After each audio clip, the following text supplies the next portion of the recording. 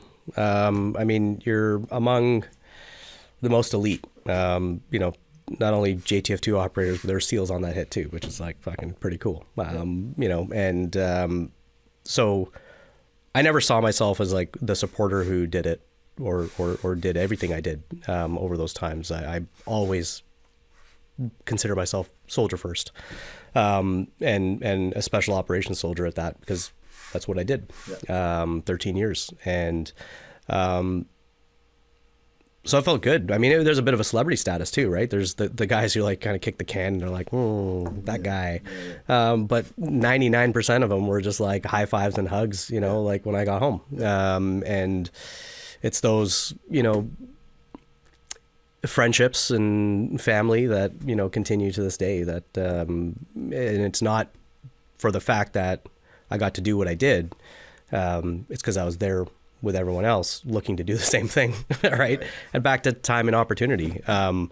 We both have a mutual friend who's still serving, and about 7 or 8 years ago, there were some frustrations happening as we pulled out of Afghanistan, and everyone's kind of twiddling their thumbs. What are we going to do now? And how do we get into fights? And I remember him saying, it's like, the job of anyone at Joint Task Force 2 is not to get into fights. It's to be ready to get into fights at any time. Right. It's the highest rate of readiness. Be the best at the basics at all times. And when he said that, I was like, that's what it's about. Right. It's about you went, you did your job. You didn't go over and above. I didn't go over and above by doing what I did. I did my job alongside the best in the world, and I came home and got ready to do the next one. That's really how I felt, coming back from that operation. And then I went down a completely different awesome path for the last 7 years of my time at the Hill. And if you don't mind, so just kind of give us a little bit of a timeline. So you're conducting multiple operations overseas, in a linguist role, doing a lot of good things. And at what point did you make a decision that you wanted to become an assaulter? So you prepped yourself and you did selection. If you want to talk about it, you elaborate as much as you want. How did that look, and what enticed you to want to switch things up and challenge yourself in a different way? Yeah, I think my goal from when I joined at 2006 as a specialist, it was always the goal. It was, the support and mentorship from the guys being like, yeah, you can do it too. Just get fit, do your 7 days, and, do your best. So in between my tours, I actually tried out twice. I've got, 19 days on selection. I don't know if that's something to be celebrated or not, but I did selection for 19 days. So I did, my first selection, I wasn't ready. Day 2, I was like, wow, totally not ready. So what happened there? So talk us through the first attempt. So you make it to day 2. What was going through your head, and how did the exit happen? I was in and out of rotations. I was training overseas. I was training at home. No excuses, man. I just didn't do enough. Okay. I think I had a bit of ego. I had a bit of, while I'm here doing the good work, and I'm fighting, so I should be ready for selection. And I probably skated through a couple of training sessions leading up to the 7 days. And, it's one of the best kept secrets at work is, even if you're working there, you're kept away from selection. So it's not easy for a support specialist enabler to really understand what goes on behind those doors, unless you're either staff or someone who's finished it. That's right. So, it's our job also that if you're looking to become an assaulter and you want to do selection, you got to make extra effort to make sure you stay away from what's going on. That's right. You don't want it to be used against you while you're on selection, or even like psychologically used against you. But you want it to be fair. That's right. And I agree with you. And before we talk about your that attempt and then your second attempt, I just want to pile in. Right now, I'm very fortunate. I'm currently working with over 20 guys that are preparing for either JTF2, CSOR, or Sea Drivers. So somewhere's in the Special Operations Command, in conjunction with a few guys that are trying to go tactical policing. Now, I don't have as much exposure to the tactical policing selection processes.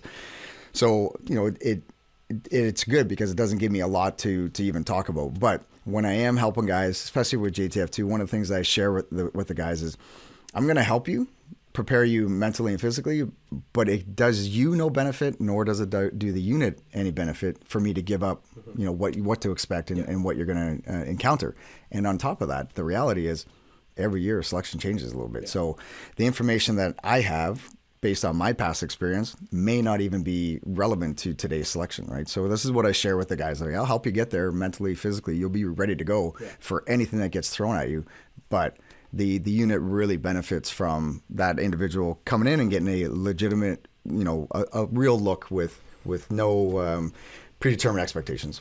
Message to listeners: you cannot game selection. You cannot. You cannot game it. There are no shadows. There are no areas for you to hide. Yeah. There's no way to coast. You're absolutely right. You cannot game it, and you just got to put in the work. Yeah. Okay, so that was the first attempt. Obviously hanging my head low, just being like, damn, I didn't do it.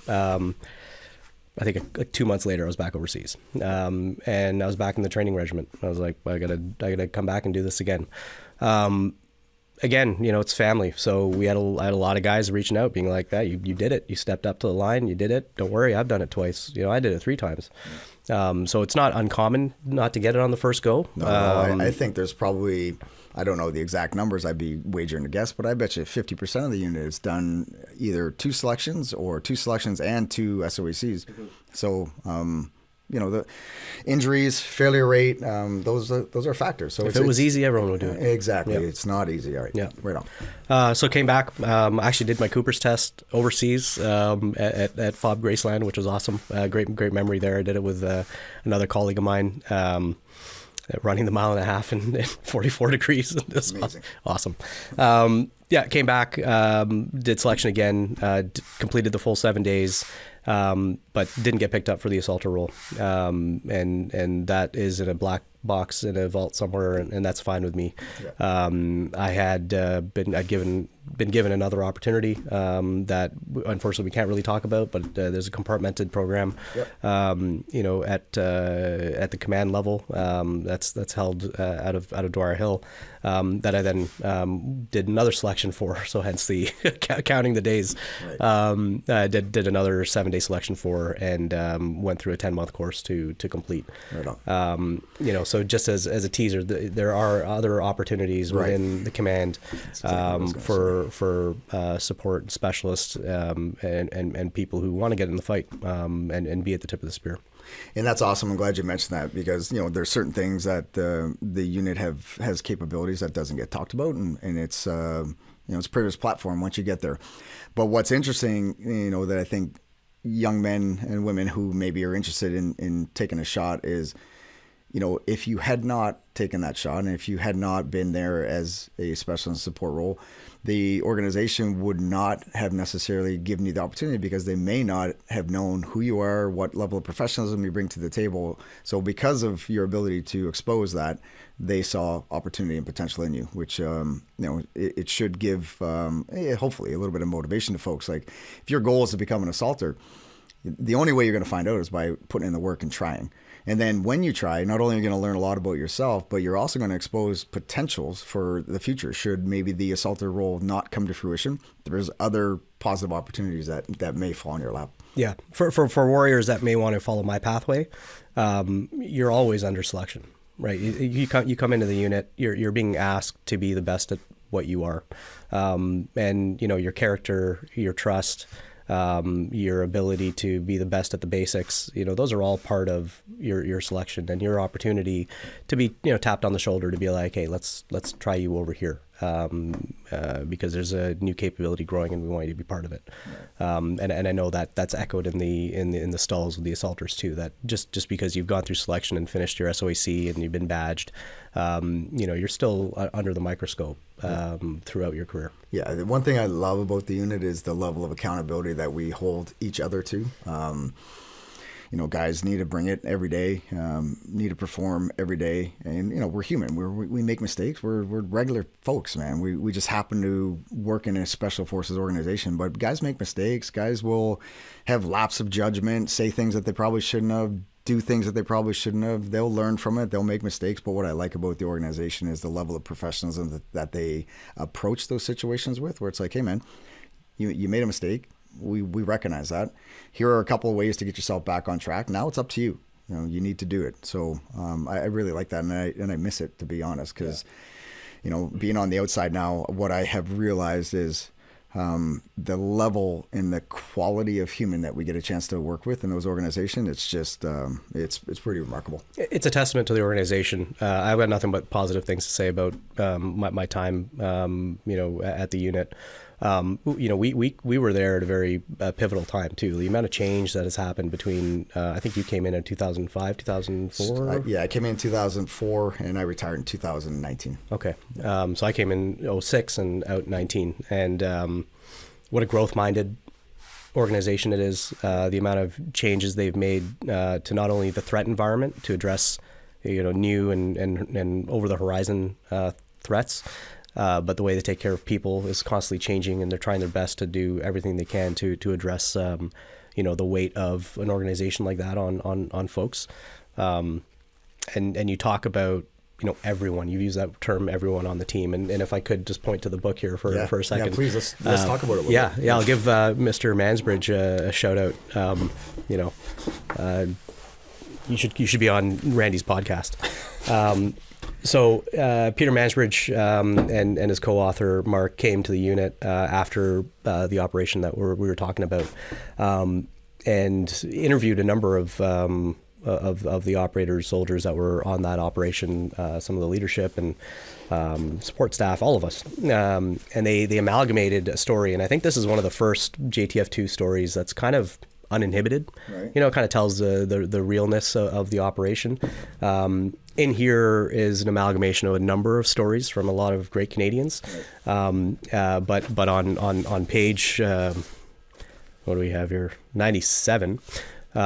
We've got deeds not words, which you should speak to what deeds not words means for the unit. Sure. There's a few different mottos through different organizations in the Tier 1 community. Deeds not words or facta non verba. It's really about action versus talking. And I think we as Canadians, generally speaking, not everyone of course, but generally speaking, talk a lot. Don't see a lot of fulsome, positive solution seeking, where our organization, I would say, is the complete opposite. Constantly being proactive, constantly thinking about how to make things better and doing more and talking a lot less.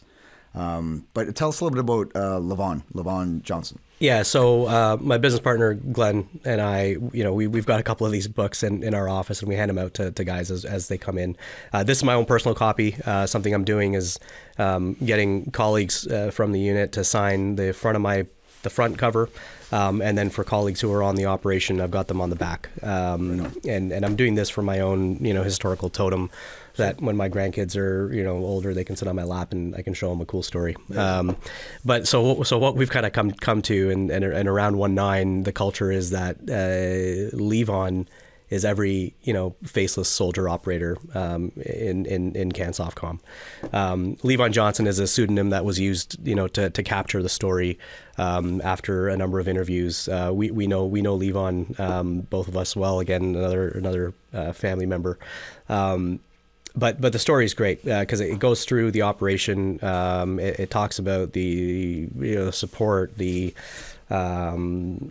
combat, the EKIA, the friendly KIA and injured that happened on the operation. Right.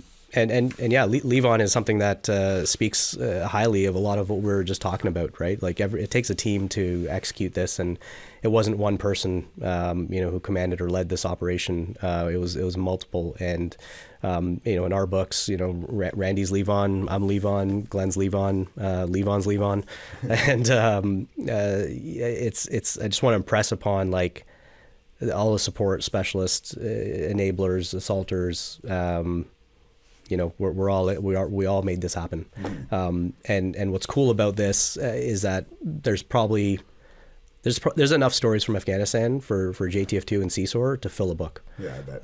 We're just not going to, because unfortunately in Canada that's not a story that sells, although it should be. I'd like to touch on this a little bit, and hence why we're doing this. There's a lot of great soldiers, man, that have done really good things, that are operating in CSOR, JTF2, and other parts of the Canadian Armed Forces. And very Canadian to, be humble and to be quiet. And I get that. Being a humble, quiet professional is important, but at a detriment sometimes, because there are the realities of the Canadian Armed Forces in the international eye do not get the respect that it deserves for a variety of reasons. But one of them is not what the capability in the hands and feet is. That's not it. More on a larger scale. We currently are in a state right now, I don't know the exact numbers, but Canadian Armed Forces are undermanned by like 12 to 15,000 people. In terms of, being a legitimate, Five Eyes community that has something to bring to the table, a G7 organization that has something to bring to the table, we do not have a capable fighting force right now. So when we think about, comparison is maybe not the right word, but a bit of a comparison in relation to our international allies, we don't bring a lot to the table. Like literally, we don't. So hence the reason we don't get the respect that we deserve as Canadians. And then I think there's a knock-on effect subconsciously where Canadians, they'd rather say nothing or do nothing, even though there's lots of great examples of guys that have done some really good work. What I'm trying to do is put these guys on the map, bring some positive to the Canadian Armed Forces. Yeah, it's in a shit state right now, but it is going to get better. And I believe that.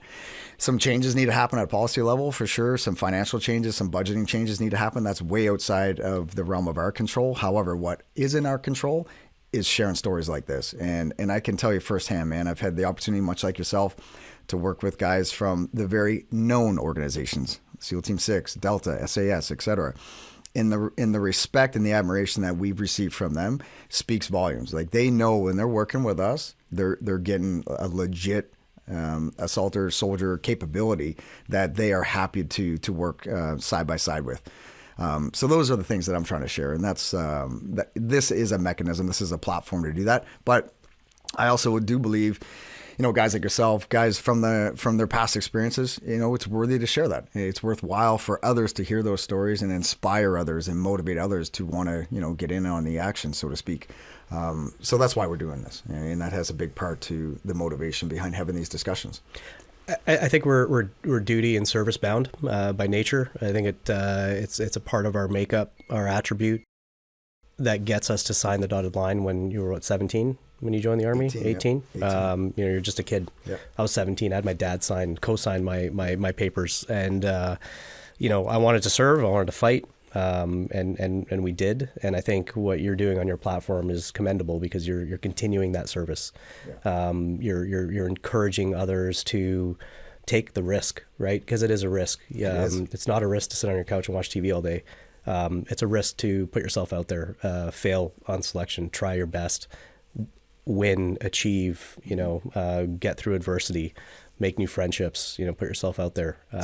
So yeah, hats so off to you, man. It's so important. And I believe it to the core of my being. I will be in service in one capacity or another. And I'm not above that, man. I loved my time in uniform. I'm no longer in uniform, but I'm still in service to others, helping others. And that's what gets me out of bed every morning. That's what motivates me. And, this service notion is something I think a lot of Canadians could benefit from. And if I had the time and the money, and I've shared this story a couple of times with people who know me well, if I had the time and the money, I would literally travel from coast to coast and walk into every grade school, and I would wager to have a conversation with every 5 to 8 year old. And these are the things that I would say to them. 5 and 8 years old, I'd sit in that classroom, say, what do you want to do, little Susie? What do you want to do, little Johnny?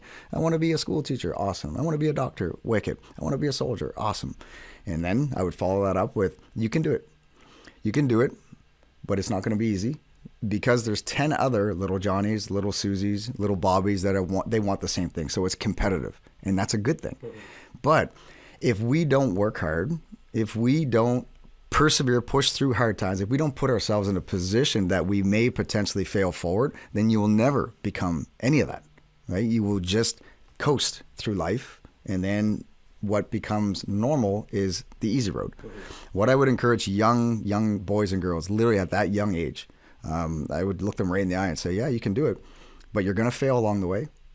wrap your head around that. You're not going to get a medal just for showing up. Wrap your head around that and know that there's 10 other people that are going to be fighting, at least 10, that are going to be fighting for that same position. Yeah. So how bad do you want it? Yeah, you know? And that's great. I got 2 little ones at home, and one of the questions that I learned to ask them and kids is, what problems do you want to solve when you grow up?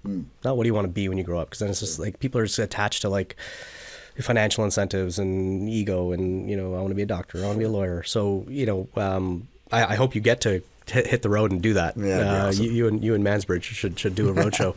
But no, it's an important thing, right? They need to see folks who have won and lost and struggled and failed and won again, like all of us, to be mentors, to be leaders in the community. And I love asking kids what problems they want to solve. It just makes it. That's a great way to reframe it in a different series of words.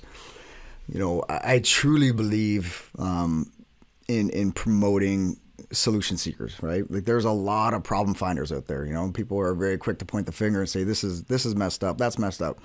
And oftentimes that's fine. You can vent a little bit and you can share your opinion. You're entitled to that.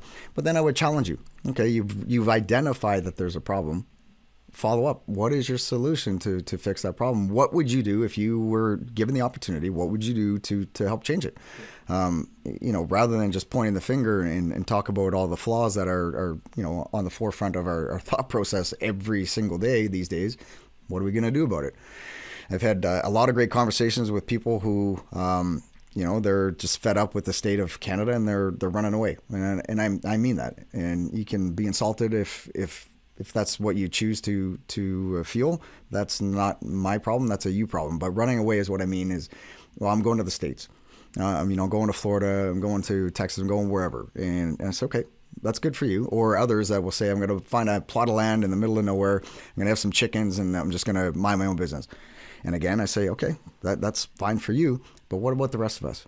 What about the rest of the country, men and women, that you have the opportunity to work with, live with, help? What about them? So it's good for you. What about the rest of us, right? Where I'm not going anywhere. I'm fighting for what I believe in. I'm fighting for this country. I'm fighting to influence positive change in every small interaction, every conversation. We have the ability to do that. Excuse me. And, like where I'm going with that is, it's easy to run away. Right? It's easy to say, it's not my problem. It's somebody else will figure it out. But we ought to be the change that we want to see. And that's what I'm trying to promote. And that's what I'm trying to share with folks with the Direct Action brand. And, every opportunity to have a conversation like this, hopefully it finds the ears of somebody that will influence a positive change. You're doing it, man. And, we all have that opportunity every single day to be a leader. And you don't need a leadership course to be a leader. You don't need to be told or have a title that you're a leader. Literally, we have the opportunity, obligation, the benefit, however you want to look at it, to do that. Step up every day and do something that's positive for not just yourself, but others that are around you. And I truly believe that. All right, so let's, if you don't mind, let's fast forward a little bit to now you're out of the Canadian Armed Forces. Tell us a little bit about what you're doing and where you're off to today, if you want to talk about that. So I appreciate you taking the time. I know your time is precious. My timer just went off. That's an indicator that we're coming up to an hour. So I just don't want to rush through this. But if you don't mind, tell us what you're doing now and specifically where are you off to later on this afternoon. Yeah, thanks, man. So we talked about a lot of the different technologies, capabilities that we all use to, further our missions, make them more effective in their execution. And that's everything from encrypted comms to the type of weapons we used to the types of, digital assets we would use in electronic warfare or intelligence collection. So I kind of, as an end user, you as well, of using all these technologies, we always had input in how to make them better. Another massive group at the Hill specifically is the comms guys. Like these guys and girls are constantly looking at, making the force more effective, more lethal by, finding capabilities and technologies that can help enable that. And 19 is, doing that in a private format. We're a business who are looking for and investing in capabilities that either come from, the civilian vertical or from the defense vertical, and want to make that bridge, right? Crossing from one to the other. Like we all hear about duct tape or the Jeep or, Gillette razors, things that came out of World War II that ended up being ubiquitous across, our everyday life globally, and scaling in civilian markets. So those learnings and those experiences is what, 19 and the venture capital and the incubator accelerator of 19 capability labs does. Ventus Respiratory is a perfect example of what came out of that. We recognized a problem, 2017, 2016, China Mountain breaching operations, training for workups. We're there working in buildings that were built in 1940, painted with lead paint, asbestos in the ceiling. Right. And the only option for respiratory protection was a gas mask, right. Which has its place. Sure. In a lethal environment, I want my gas mask. Sure. But in a dusty, high particulate where I need a shoe, move, and communicate, probably not the best place for a gas mask. It took us running to Home Depot to pick up 3M masks. So we saw a problem. Mm-hmm. We said, this doesn't exist. And we built it, and that's what we're doing, and we want to keep doing that. We want to listen to end users. We want to listen to those who own the requirements of what the future force is going to look like. We want to talk to them. We want to bring a Canadian answer to the battlefield, which we do really well, but we don't again talk about it very much. Mm-hmm. And Ventus Respiratory is doing exactly that. And as for what I'm running off to do now, this is fun. And Randy was one of the first ones I called when I had this idea, because I would have loved for him and Josh to come down and do this with us. But because this is going to be released after the video, I'll try to speak in that tense. But Apple Vision Pro is a perfect example of a dual-use technology. It's the newest AR, VR headset that Apple's released. Really... not hardware intensive. You don't have, hand dongles anymore. You're using your fingers. You've got a full see-through lens that you can now see your environment and then augment the reality you want, or use it as a full VR tool. Lying awake at 2:30 in the morning Friday after coming back from another business trip, I was like, we got to get this thing on a range. Yep. we got to get behind this thing with a couple of M4s and a couple of pistols and see how it works and how it integrates to the TR2. So culturally, 19 and Ventus, we're looking for the next big thing, and we're looking for the future. And we think the Halo helmet is the future. We're all going to move in that position. And I encourage all of the listeners to just go look at a soldier on the battlefield. You got Ear Pro, Head Pro, Eye Pro, nods, thousands of dollars of gear around their chest. Yep. But their mouth is just mouth breathing. It's just open, right? And it's really the last piece of real estate. So it's a bit of trial, research and development, but also just having some fun. Yep. We're going to put our masks on. We're gonna put the headset on, and we were lucky enough to get one of the 80,000 that were sold this week. So we'll be releasing a video in the next couple of days of that event, and then follow-on videos. We'll probably take it onto a DA range and let you guys play around with it and see what you think. And yeah, so for folks that are paying attention, and you'll see this in the near future, Arjun reached out.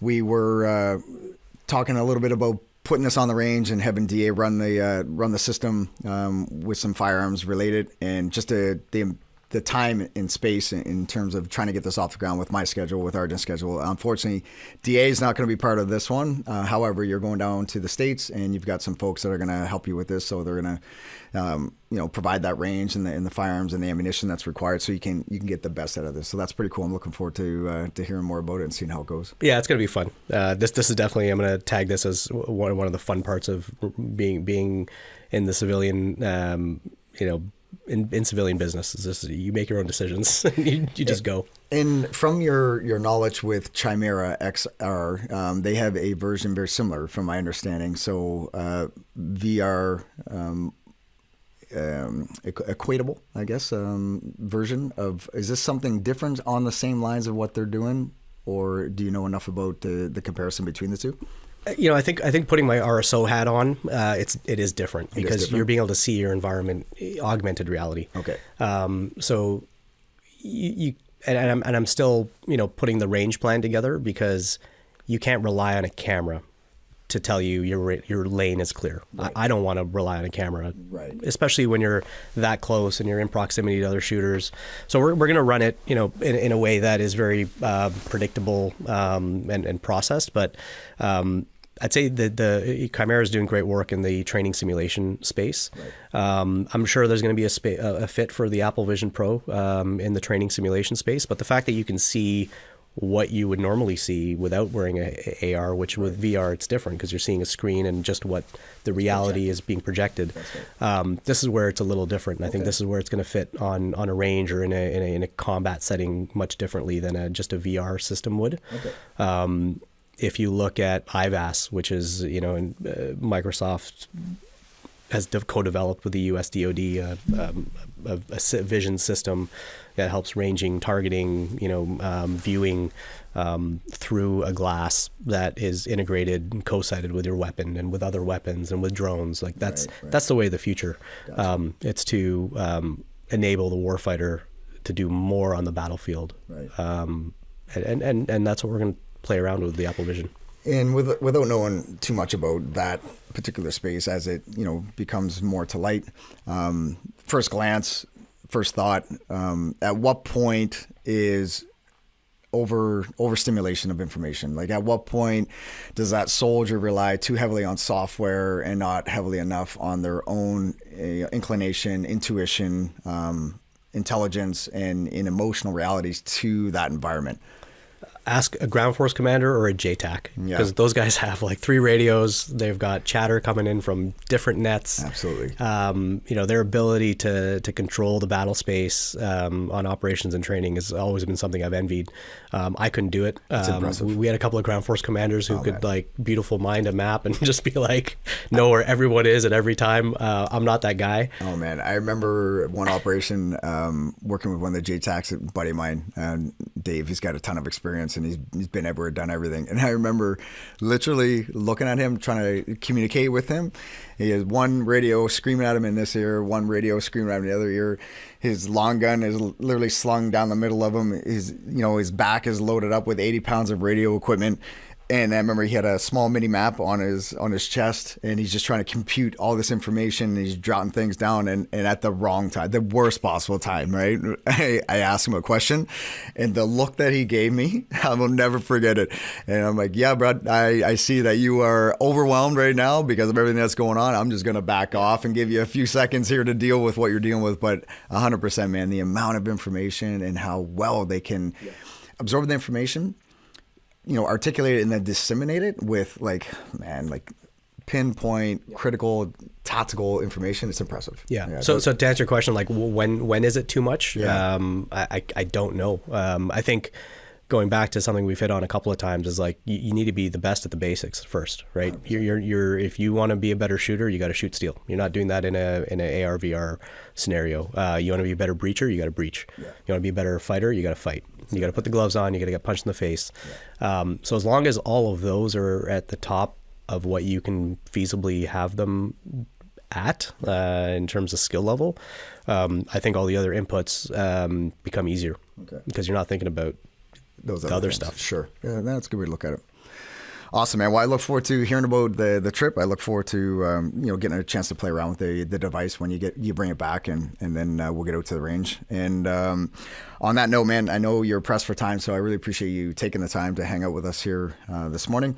And on that note, I'll let you get going. Safe travels when you get back. Ping me, and we'll figure out a time and a day to get out on the range and try it ourselves. You bet. Thanks, Randy. Thanks for what you're doing. Thanks for inviting me. My pleasure. Take care, buddy. See ya.